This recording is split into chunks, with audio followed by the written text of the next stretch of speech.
dahil sa kung ano ang nasa unahan. June 28. Offertory Reading Devotional. Ngunit siya'y nasugatan dahil sa ating mga pagsuway, siya'y binugbog dahil sa ating mga kasamaan. Ipinataw sa kanya ang parusa para sa ating kapayapaan, at sa pamamagitan ng kanyang mga latay ay gumaling tayo.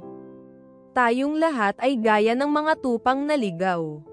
Bawat isa sa atin ay lumihis sa kanyang sariling daan, at ipinasan sa kanya ng Panginoon ang lahat nating kasamaan.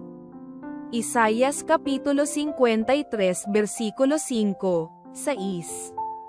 Isa sa mga kapitulo sa Biblia na naglalarawan ng gawain ni Jesus ay ang Isaias Kapitulo 53. Siya'y inilarawan na nagdurusang lingkod. Ang katanungan ay, ano ang dahilan kung bakit tiniis ng ating Panginoon at tagapagligtas ang lahat ng kanyang pinagdaanan ng walang pagbubulong-bulungan? Mababasa natin sa Acts of the Apostles, ano ang umalalay sa anak ng Diyos sa kanyang buhay ng pagpapagal at sakripisyo. Nakita niya ang resulta ng paghihirap ng kanyang kaluluwa at nasiyahan. Sa pagtingin sa walang hanggan, nakita niya ang kaligayahan ng mga taong sa pamamagitan ng kanyang kahihiyan ay tumanggap ng kapatawaran at buhay na walang hanggan. Nahuli ng kanyang tainga ang sigaw ng mga tinubos. Narinig niya ang mga tinubos na umaawit ng awit ni Moises at ng Kordero. Ellen G. White, page 601.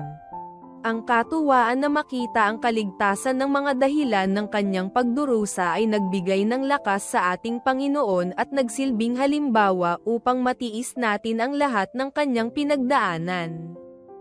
Mga kapatid, sa pag-asam-asam, narinig niya ang iyong sigaw ng tagumpay. Narinig niya kayo at ako na umaawit ng awit ni Moises at ng Kordero. Sa pagsunod sa halimbawa ng ating Panginoon, tiisin natin ang mga kahirapan at magbigay na may pagsasakripisyo para sa layunin ng Diyos sa kapakanan ng mga maliligtas sa pamamagitan ng mga gawa ng pagbibigay. May katuwaang naghihintay sa atin kapag narating na natin ang ating makalangit na tahanan. Isipin ang sigaw ng isang taong naligtas dahil sa inyong pagbibigay.